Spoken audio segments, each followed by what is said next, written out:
Hello, I am Lisa Sretenovic, the Velocity Detective, and this is the Better Practice podcast. Today, we are going to be talking about the untethered entrepreneur.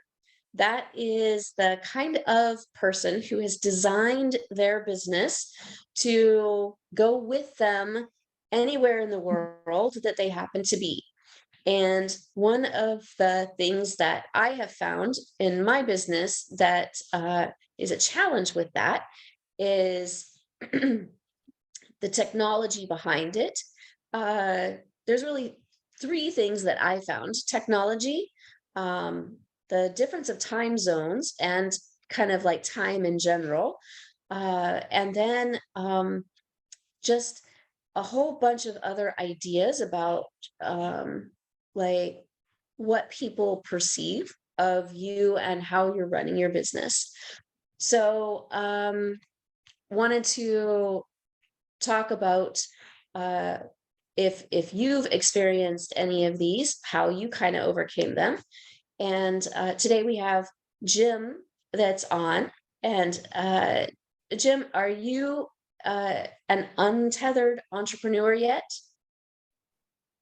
Yeah, I am totally untethered. I've got all of my businesses online, and I regularly work from other parts of the U.S.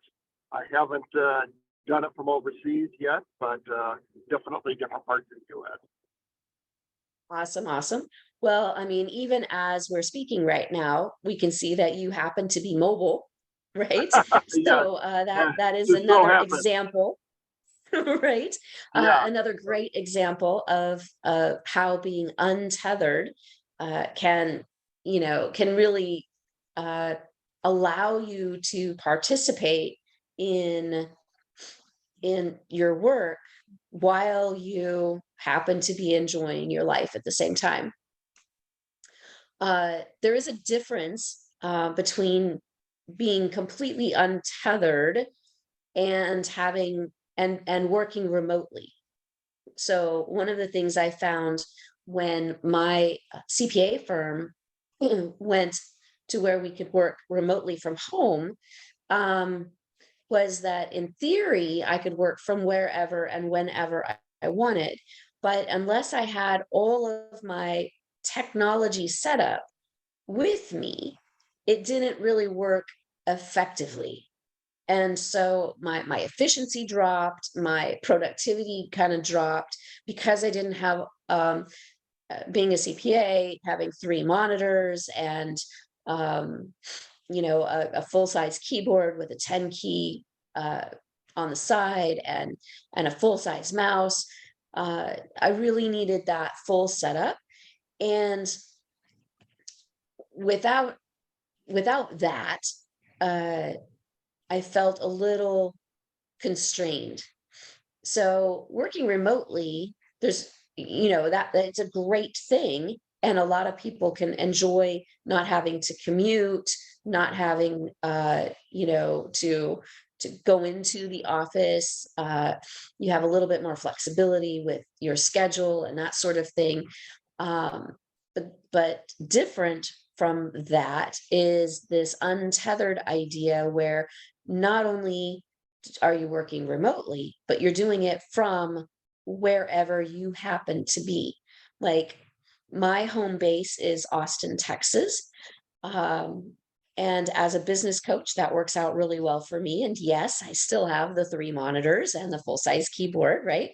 But right now, today, I happen to be in Skopelos, Greece, at my house on the island, and completely different environment and different setup. I don't have the three monitors, and so one of the things I wanted to talk with you all this evening about, my evening, is, well, technology and how you guys have overcome some of those types of things. And then I just mentioned evening. Well, it's, here it happens to be a little bit after 8 o'clock in the evening. and I know that Central Time is just noon.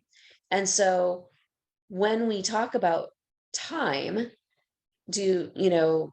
one of the tips that I found worked really well for me, at least in the last two times that I was away from my home-based time zone. First of all, I had a home-based time zone. And second, I continued to talk in those time zones, right? So I would continue to use Central Time rather than trying to convert my clients and my prospects and my referral partners into my current time.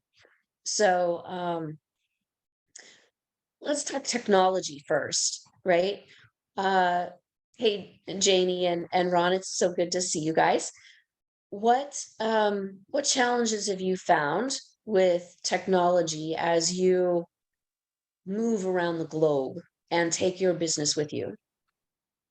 Cell signal connectivity is a big one for me. And Connectivity, just yeah. and having my computer and my extra monitor and camera and everything, not only lightweight and small enough, I have a backpack that has all the compartments. I can fit everything in there. So I travel usually in the RV, and sometimes there's not a cell signal at the RV. So I have to take my stuff and go to a more public area. So I can fit everything in one backpack and take it to, picnic table in a park or wherever I can get the right connectivity. And it's light enough that I can heft it, and actually take it with me. And just making sure that not only is my computer, my monitor and stuff lightweight and small enough to fit, but in my space in the RV, does it creating a workspace so I can work in the RV and still be able to function and not have to take it down every time I'm trying to do something else. I mean, I do to some degree because it does sit on my dining room table. But my husband and I have been a little bit more creative in creating a stand that's very much more upright, and we can kind of shove things to the side and still kind of have a meal or a snack to the edge, that kind of thing. The other issue that I've had is that with being a financial coach, that some, my client meetings at least are confidential. So having my husband have a place to go when I'm having meetings in the RV, because our RV is small. And sometimes, most of the time we try to find a place that there's a park or, or someplace where you can go for a walk or there's something for him to do. But when the weather's not so nice, that becomes more of a challenge. So weather related can be a challenge for me. Time zone as well can be somewhat of an issue if he's in the past volunteered and we were in a time zone that was 2 hours different. So he was getting done with volunteering an hour in my evening Eastern time meetings, and it was hindering him be able to eat and do certain things that he normally would do, because at home he can do those things without interrupting my meeting. So that became a bit of a juggle. Some nights he wasn't getting his dinner till 9 or 10 o'clock at night. Just the way things work. So we've learned a lot about how to juggle that. So when we're traveling, just vacationing, it's not as big of a deal because we're on my schedule, basically, no matter what time zone we're in. But when we had him tied to a volunteer schedule, we found out that was much more of a challenge than we anticipated. So keeping those things in mind and just kind of planning ahead and strategically thinking through it. Like we probably could have, if we had known ahead of time, said, okay, normally the volunteer schedule goes till 4 o'clock their time. Maybe have him stop at 3 o'clock their time. So they gave him more time to get back, get something to eat, and then be able to find something else to do and just, work it out ahead of time planning wise. But basically, as we've traveled, we've lived and learned and keep adding to what we're learning about the process to make sure it still works for everybody and that doesn't become too big of a stressor, if that helps. Yeah, no, I've found the same thing with my husband. Even this meeting today, we just arrived to the house today, and the house cleaning was running late, and I was like, okay, but I've got a meeting coming up, right? Where do I go? And just like you mentioned, that the internet isn't always great. Well, inside the house, it is absolutely phenomenal. You step one foot outside of the house and you completely lose it. Well, okay, so I can't do it outside in the nice, I mean, it's a beautiful, absolutely beautiful day in Greece over here. Can't do it outside. And then what is my husband doing right now? Same scenario, right? We've got a little bit more space than an RV, but still it's you know, what do you do with the other people that are involved with you at the time? Um, and and how do you prioritize the pieces, right? Again, like with your scenario, it was well, how do you juggle his commitment with your commitment? And when they clash, what do you do? Right. That's just Um, another thing I thought of, that one on our travels to where we were heading. We took 2 weeks to get there, but he was sick. So then I can't exactly even send him out for a walk or into a store or something like that. He was sick. So thankfully the client I was working with at that particular time, they were long-term clients. I just let them know, hey, my husband's sick. Do you mind if he's in the background? He'll probably be coughing, but, or whatever. Are you okay with it? And they were okay with it. So thankfully I had been around long enough that, they were, and I just knew them well enough. I felt comfortable asking them that question. But that is another scenario. What if the other person's like can't necessarily leave the area? they can't leave, right?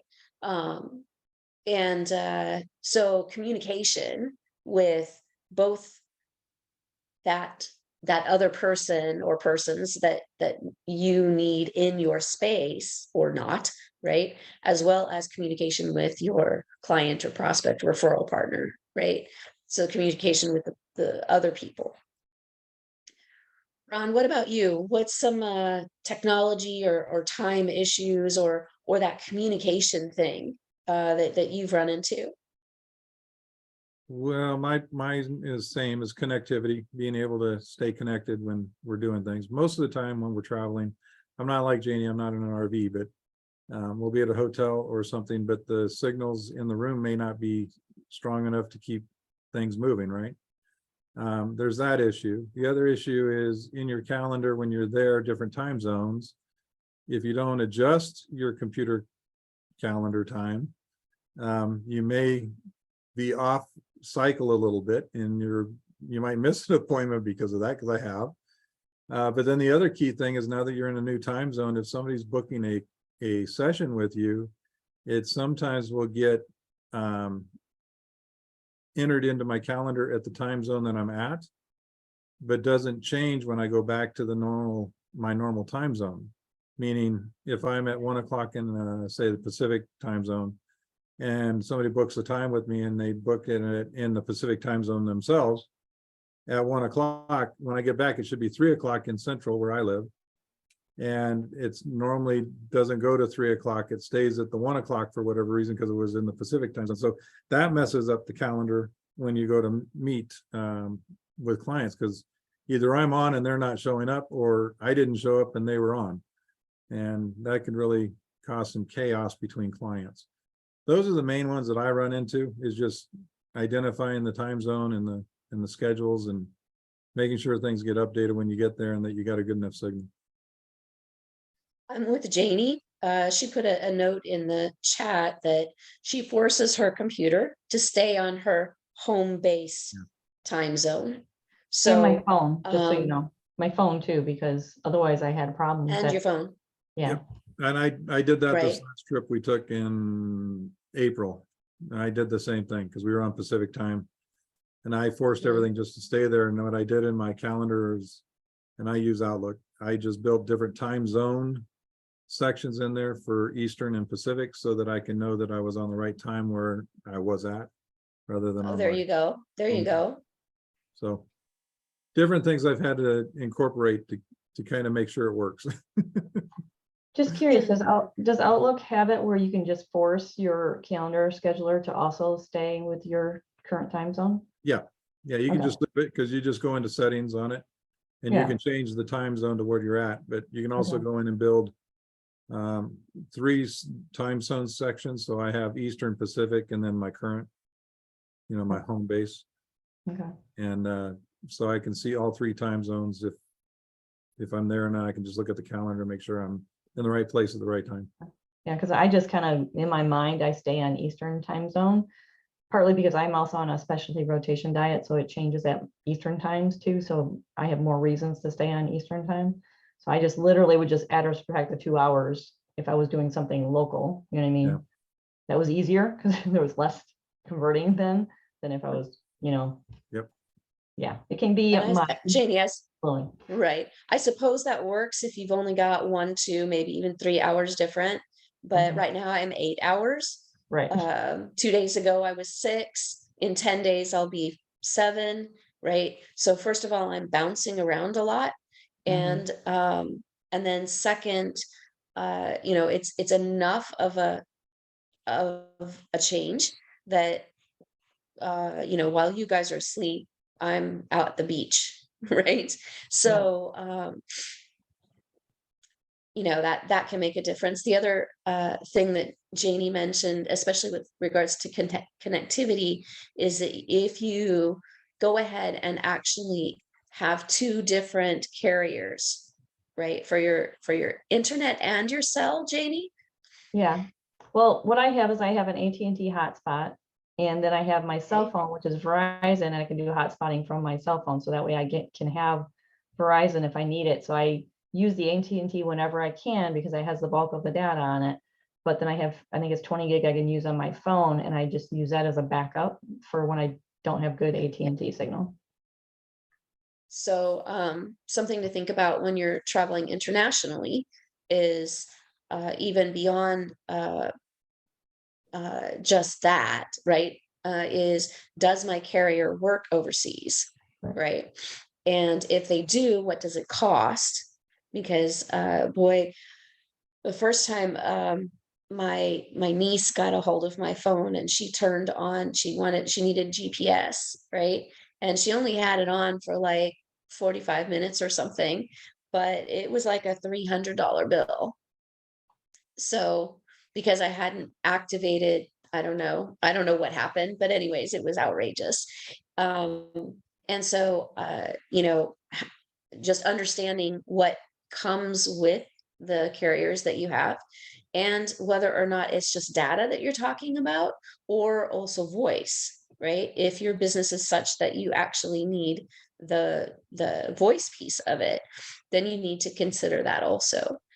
Hey Jim, what about you? What are you experiencing so far, especially with regards to technology and time?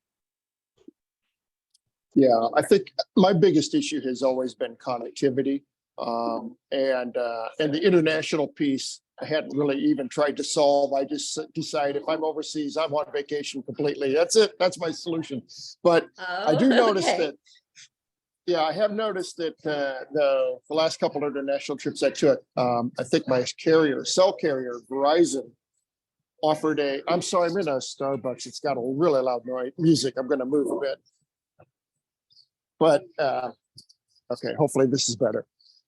So I noticed that my Verizon cellular company allowed me to buy a $10 a day package, which I think was unlimited voice and data.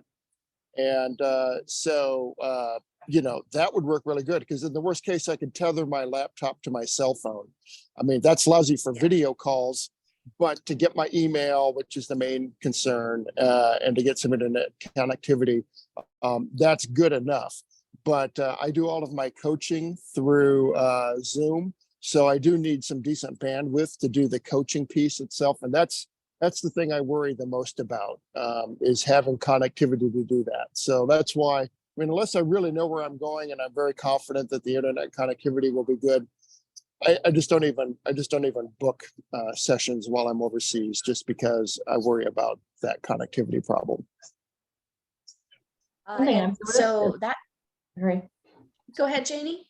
I just saying, one thing I've noticed though is if I'm checking out an area to see if it has good connectivity, like one time of the day, if I go back and have a meeting a different time of the day, Yeah, not the same, because of just the traffic on the towers and that kind of stuff. So just keep in mind, if you're kind of checking, oh, I should be good, depending on what time of day you're checking, it may not be the same later in the day. That's all, just a little FYI. So what I found overseas is that Jim mentioned he's at Starbucks. Almost, well, at least in Europe, almost every coffee shop has Wi-Fi now, and good enough Wi-Fi that you can do video. Is it the most private? No, but if you've done that communication that we talked about, right, that talking piece, then your clients and whoever it is you're talking to on the other end will definitely be aware of the situation. And so, that's the thing. And then Janie points out that VPNs are very important, that if you're going to be using public Wi-Fi, that you use that. I concur, because you definitely want to make sure that you're safe, and even the call that you are on, if you're doing a Zoom or utilizing some other form of communication where you have other people, there's a potential for them being compromised also, and you don't want that. So, hey, Dwayne, always good to see you. I know that you travel internationally some. What have you found to be challenging from either a time perspective or a technology perspective, or with talking with people about what, working with this untethered entrepreneurial idea?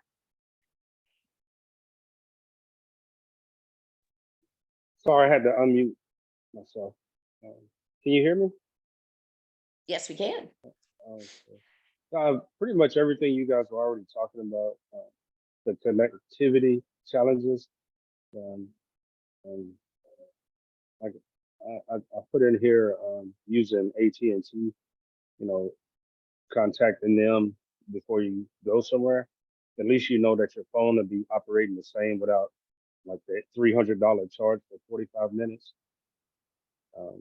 So they do that, and I think someone just said that there's another company that does that. But that's really helpful, because the tethering that you can do from your phone to your laptop if you need to.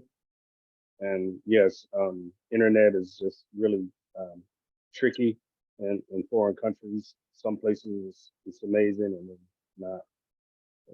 Connectivity for sure. So what about the time thing? Whether it's time with the different time zones, or it's how you balance your work and play. Jim said that if he's going overseas, he ain't working, right? That's how he manages it. As opposed to me, I make sure what I did was I said, okay, I don't want to be working after 10 o'clock at night in my current time zone. So that means that if I back into what that means for like people in the time zones that I typically have my clients and my prospects, what does that mean for them? So what I did was I blocked off my calendar and said, I'm not available after 1 p.m. Central Time, because that translates into 10 o'clock my time, right? So that means that I've left open the mornings for the people that I typically get inquiries from, but where they can book a call with me or what have you. But I'm after 1, there's no available appointments. And that has allowed me to schedule my time here, as well as communicate with people on that end, again, in my home base zone. Now, one thing that I found was that I created an event in Facebook that should have been noon, 12 p.m. Central Time, was what I told Facebook. And it didn't accept that. It took my local time zone and imposed it, even though that's not what, right? So it said, oh, you mean 12 p.m. Greek time. And then, somebody said, oh, okay, well, that must mean 5 a.m. Eastern. I was like, oh man, that is not what I meant. And I still haven't figured out how to fix that problem with the create an event, right? But there wasn't anything that notified me and Facebook that would have alerted me to the fact that I was in my current time zone, even though, and I've kept my computer on, not just my Outlook, but my computer is still on Central Time, which is my home base time. So I would have thought that it would have gone, if anything, gone off of my computer time. Do you have a So, VPN? Are you using a VPN? I should have been. Because I find I've- that my VPN, it sometimes goes off of the location of my VPN home base Oh, thing. So uh-huh. make one look at that, because I found that if I try to do like banking transactions or something that's a little bit more critical, I have to pick a location that's in my time zone at home in order for it to let me in. So I it see. recognizes that Oh, it thinks my computer is wherever, and they're like, ooh, that looks fishy. So I have to be in my right. home base time zone as far as the location of the VPN, what do you call it, hub that I'm using, and then it lets me through. Yeah. That might be a complicator in that. Okay.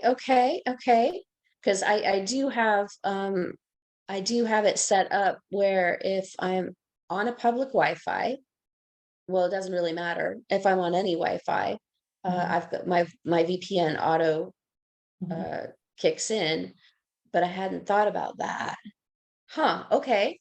That's a really great tip, is look at your VPN as well as, your local computer and your, Outlook or Google Calendar.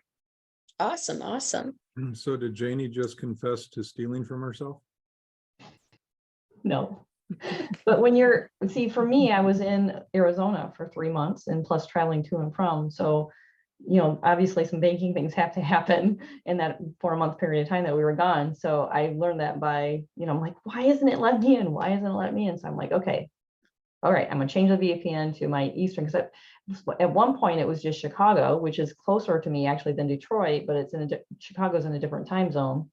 So I had to change it to Detroit, Michigan, because that's on Eastern time, and then it let me in. So I think it was a process of elimination, because I was just like, there's something, blocking me. And so then I didn't want to hit pause on the VPN, because then you're opening yourself up, you know what I mean? So I think I found it by process elimination, actually. But if I put it toward my home, a location within my home time zone, then it would let me in. And that includes also, I'm trying to do some online shopping, like through Amazon or some of that kind of stuff too. It wants you to have your VPN in your local time zone. Other things, it doesn't seem to matter, but it's like they have a part of their security thing. They seem to know where you're normally located at home. And if somebody's trying to access one of your accounts from outside of that time zone, it puts like a red flag up or something. Awesome. Janie, earlier you were talking about having a backpack that you were able to put in your laptop and your technology, if you will, right? The hardware piece of it. Now that airlines are a lot more strict about their weight thing, I found, like, my husband, when he becomes untethered, in order to be untethered, he actually has a separate external hard drive that when he is at our home base, he does everything off of that hard drive. And then in order to be safe and secure, what have you, he backs up that hard drive with another external hard drive. So he's taking his laptop and 2 external hard drives with him at all times, right? Me too. And well, it's heavy. Well, I just get, they're just SSD drives. They're just tiny. They're just, Oh, well, he's got a 5 gigabyte, 5 terabyte, Terabyte? 5 terabyte one. It's, you know, it's about the size of the phone, but I don't know, they're heavy. They're heavy when all you have is 16 pounds. right. That's all you can take, right? 8 kilos. And so when you're talking the laptop is 2, and I like my laptop is newer. I got it in November of last year, and with the charging the charger, Mhm. It's 2.1 pounds. Well, his is and mine's a 13 inch. Well, his is a 15 inch. It's a Mac, so it's a little bit lighter, but his cord thing is like twice as heavy as mine. And so it actually weighs, the combination weighs more than mine, right? So that was a challenge I hadn't quite anticipated. So having, you know, you can't bring everything that you want if there's not only the size limitation, but the weight limitation, right? Yeah, Does anybody else experience the weight limitation piece? only for the fact that I have to heft it, but I do have found that I found a container that actually was for a hair clipper that has worked out really well. It has the pockets in it, and I use that, and I put my hard drive, my adapters, and all that kind of stuff, and my camera, all in that one zipper pouch. And I don't know how you're transporting, you know, like the hard drives and that kind of stuff, but sometimes the packaging, if you can kind of combine things and still protect them, can be helpful to reduce your weight and size, because you can put, you know, multiple things in one carrier. Just, I don't know, but yeah, weight wise, other than just for me, I happen to heft it. It's I don't fly with it, so. Dwayne, I know that you know, you just mentioned That visually thing, that, yeah, it's is heavy, that what you were right? talking about? I It's mean, heavy, yeah, yes, yeah. right. So Almost the pound and a half. Mac plugger in thing, it's got some weight to it. And does it charge quick and all of that jazz? Yeah, I mean, it's great.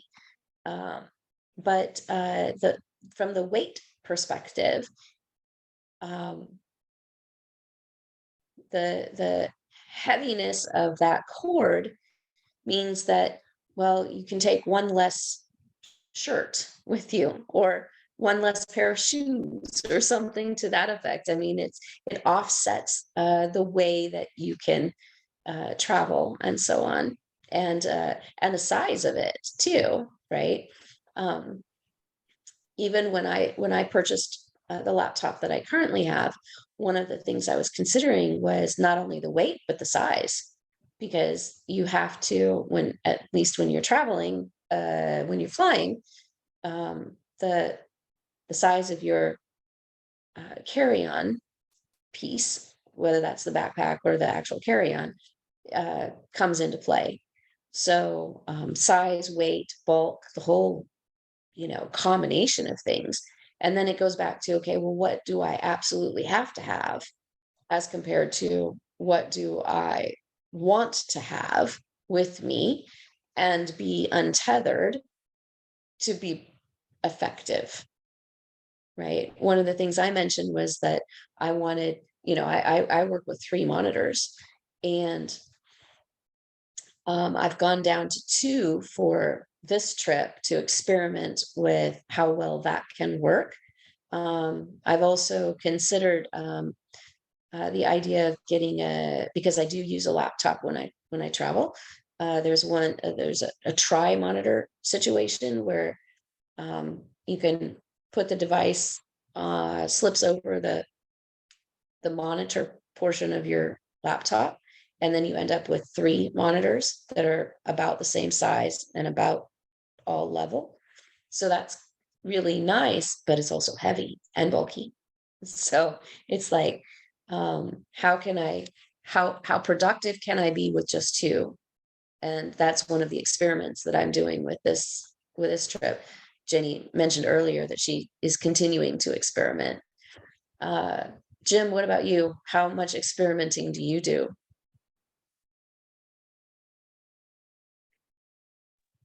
I haven't done much with weight. That hasn't been a problem for me.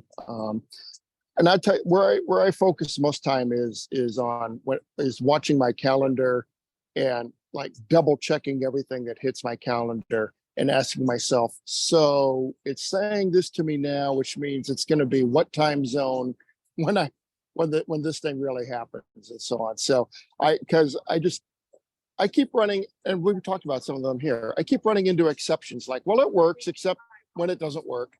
And Yeah. so I've been bitten so many times that I just double check it and think about it hard. The other thing I'll comment, it's not really a travel thing, but it is a technology thing I've run into, is for better and for worse, I settled on Apple Macintosh as my platform. I do find that calendar items in the Apple Calendar app do disappear, and there are certain obscure technical reasons why once in a while that possibly would happen. In my book, it's like the fact that it could possibly even happen ever is just totally unacceptable, right? So I only use my Apple Calendar as a way to view my calendars, but my actual calendar is a Google Calendar. And Well, all there of you my business stuff goes into Google account, gets registered to Google Calendar. And yes, I can view that Google Calendar with my Macintosh. And I also find that if I schedule something in Google be careful that it was scheduled as a Google item rather than as an Apple item, then I never have that problem of things disappearing. So I just relegated Apple to just a viewer because that happened to me. I actually missed meetings that actually literally disappeared off my calendar, and at the time I read why. Oh yeah, that can happen. I don't remember the reason why. I don't care. I really don't care. It's like totally Right. It doesn't really matter. uncool. Totally uncool, right? Yeah. Huh, I haven't heard of that, but So that's a calendaring great for whatever tip. reason. Yeah, for whatever reason, calendars have been the bane of my existence. So between them disappearing and the fact that when I am in different time zones, even one time zone away, things get screwed up. And so I don't know what's going on. I just double check it to make sure that it seems to be scheduled right. Yeah. Now, of course, that's a function of the fact that I don't have 10 new items hitting my calendar every day.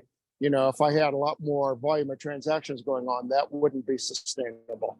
But I only get, maybe one thing a day or something comes from outside and hits my calendar, or I'm scheduling with somebody else, and I just got to be sure that I'm synced on the time right. That's once or twice a day. So on average, especially when I'm traveling. So that's manageable. I can sit down and think about that and make sure that what I'm seeing there is correct and going to work. So you mentioned, quote, especially when I'm traveling, right? There's fewer. There's fewer. Yeah, that's just simply because my business activity is reduced when I'm traveling, because I'm generally traveling for fun and just not.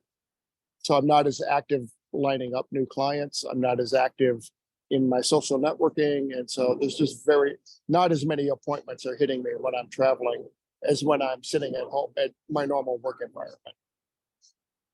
So let's take a poll. How many people reduce their work schedule when they are, quote, being untethered? Sort of. Okay, almost everybody. Mine reduces, but not substantially. right? It really reduces more as a factor of, if I'm in this time zone, I'm not going to be available the whole like time that other people are, like it is as though I was in my hometown time zone. But I still am working, but in different capacities, right? So one of the things that I find is I do a lot more quadrant 2 type activity when I am untethered in a far enough time zone.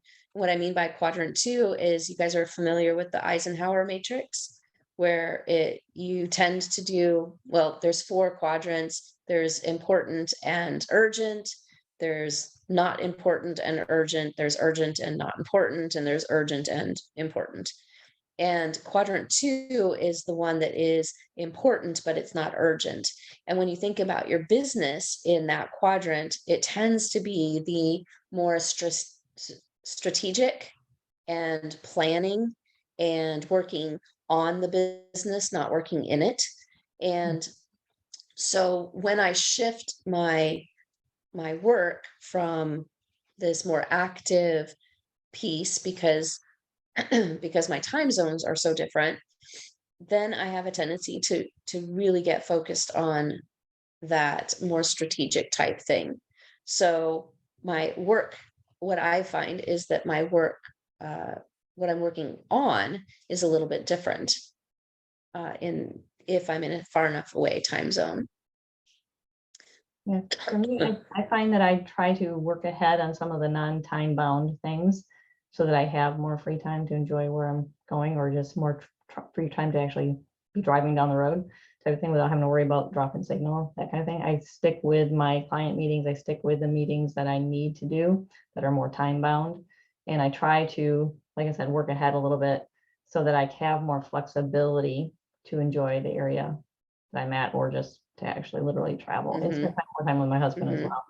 So I reduce, but I don't remember what tier that would be in, but my client meetings, the ones that are time bound, I hold to.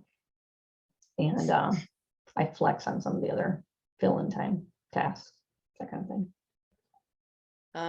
I would say that from my perspective, the only time that I adjust my client meetings is if I absolutely can't take the standing call because I'm like on a plane or something, right? Otherwise, I really try to make sure that all of the already scheduled program still holds true. That helps not only my clients with consistency and accountability, but also helps me, right? Because if I am going to go ahead and keep those appointments, then I know how to schedule my time over here, right? Or in the new section. Bouncing back to technology, Janie posted that you could try splitting your screen to get, more real estate, or at least a better functionality within the real estate. And the answer is yes, I do split my screens, but again, I have a 13-inch monitor. That's a little hard to, if you need a full-size PDF, 8.5 by 11 piece of paper on one side and a spreadsheet on the other, and you're trying to do a video call, right? It can be a little bit more challenging just from a real estate perspective, right? Are there any other time tips that we can really think about?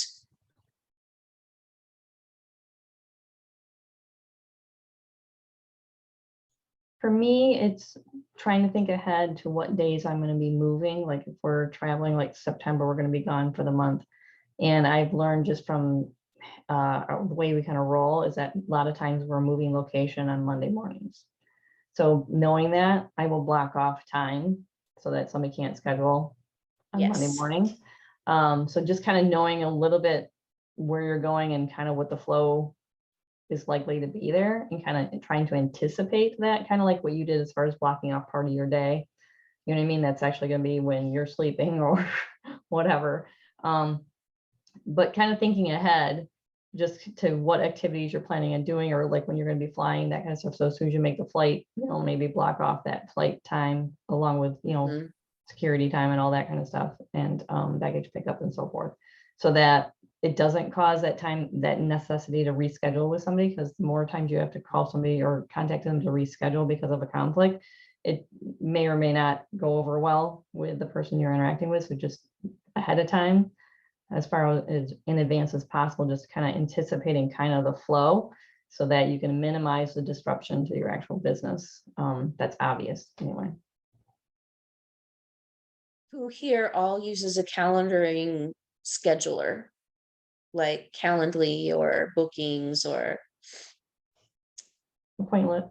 all right, so most of us, I found that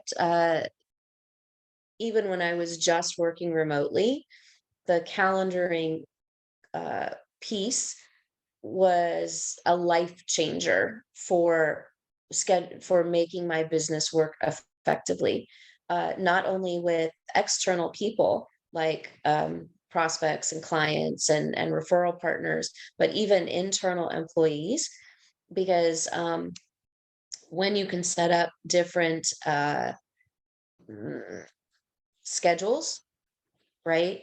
You can partition off part of your day. I love to time block. And so I schedule all of my referral calls at the same time of the week always. And so those are the pieces that when a referral partner is going to try and make an appointment with me, that's when they're going to have that window of opportunity, and it can all block it together, right? And if I am being untethered in a crazy time zone, this allows me to block off time where they're not going to overlap with something that I've got going on, like a flight or something. So that calendaring system is really, really key. Again, whether you're untethered or just a remote working, I would think even if you're in person working, that having a calendaring system would benefit you from and one of the things that I found, a client of mine, Jonathan, he was just pulling his hair out because he really wanted to have this like open door type relationship, open door policy type thing. But people would come in and interrupt him all day long. And once he implemented the calendaring system, it gave the impression to both his clients and his staff that he was always available to them. All they had to do was pick a time, right? And that empowered them to be able to uh, take the initiative to get some time with him. And because he had the back end of it set up to time block and keep a good schedule, that made his life a lot more fluid, and he didn't have to kind of pull his hair out again, right? It gave him the confidence to know that he still had that communication, that open door thing, but on his time schedule. And they didn't perceive it that way. They just perceived that he was available whenever they needed him to be, right? So it worked out really well. Dwayne, do you have any tips on how to deal with the different time zones, especially when maybe today you're in an 8-hour time zone and tomorrow you're in a 2-hour time zone, right? I know that flipping back and forth can be a challenge. It's it's tricky, based on your rest and your time. So I mean, you just really kind of got to figure it out. So just to prepare yourself for jet lag on the return, things like that. And, I mean, time zones are just tricky because going one way, you're fired up, and then going the other way, you can be down, at an unexpected time, and just super tired where you don't want to or you can't, do your thing. So just be very mindful to block some time in your schedule for yourself on your return. Oh no, that's actually brilliant because part of the untethered lifestyle is that you are focused on you and your family, right? And it's not really about work and family separate. It's how they can combine with each other.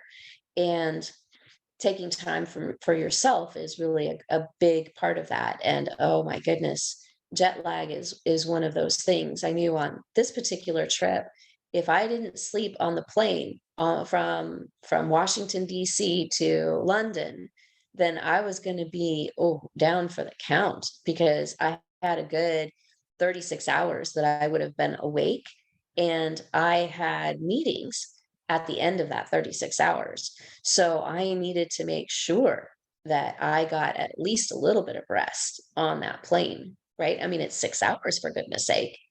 But not everybody can sleep on planes, and then you have to make that adjustment, and the jet lag can get you, even if you're a seasoned traveler and you know how you deal with jet lag, it can still be a thing. Ron, even bouncing back and forth between the East Coast and the West Coast, how do you deal with jet lag? I sleep on the plane a lot. Sleep on the plane. All To right. be honest. Well, then, okay. But I also block out time Uh, like I think Dwayne was saying, I block out time on the days that I'm traveling that I'm not going to be uh-huh. available so that I don't have to deal with things other than just my recovery and getting family taken care of and stuff like that. You have any tips for sleeping on planes? Yeah, buy a very good neck brace, one of those that holds your head up. I have found, I've tried a few of them, and the round donuts don't work for me. Even if I turn around and Me go neither. backwards, my head's always flopping around doing something.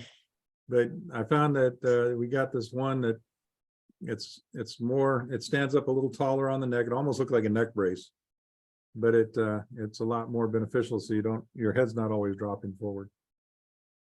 Yeah, yeah. Jim, you got anything? Take us a towel, wrap a big towel around your neck, and that way you can adjust it to brace whichever side you want to brace. That's not a bad idea, especially like a towel or a blanket. I know that I always travel with a scarf because I tend to be cold, and the scarf allows me to adjust. Maybe if I got something a little more thick and traveled with that, then I could double duty between a blanket and some sort of cover to keep warm slash do the bracing thing. What about my other Jim? What tips do you have for sleeping on Uh, planes? well, I usually try to get a window seat with the idea that I'm going to put my head against the side of the plane, and I sleep a lot better that way than trying to just sit upright in the seat. So I used to go through Asia a lot, and those are long flights, and that's how I used to just get through those. Is I would always get a window seat and always just lay against the side of the plane. It seemed to work pretty good for me. Good, I good, have good. something to go with Jim's answer. To go with what Jim said, exactly what I try to do. But take you a sweatshirt. In London, they call it a jumper. Take you a sweatshirt. You can tie that thing onto your suitcase or around your waist or whatever, but you can fold that up, use that as a pillow, and it's gonna be cold in those planes. Yeah. Even if you go into the Bahamas, it's gonna be cold in that plane. So you want something, so you can be kind of comfortable. And that sweatshirt can double as a pillow or a sweatshirt just to keep you warm. No, that's brilliant also. And as you pointed out, having that extra sweatshirt in any environment is going to be a positive thing. Even if you are going to Greece in the summer and it's 85, uh, restaurants still have air conditioning, and I mean, there's some uses for it, and then it double dips into a pillow that you can scrunch up. Awesome. Well, we've had some really great ideas about being this untethered entrepreneur.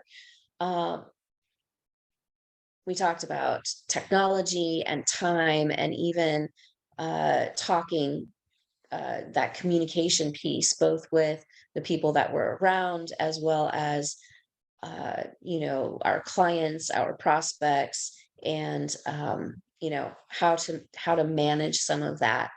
I think that this is an area we need to explore a lot more, especially as we start to grow into this type of lifestyle.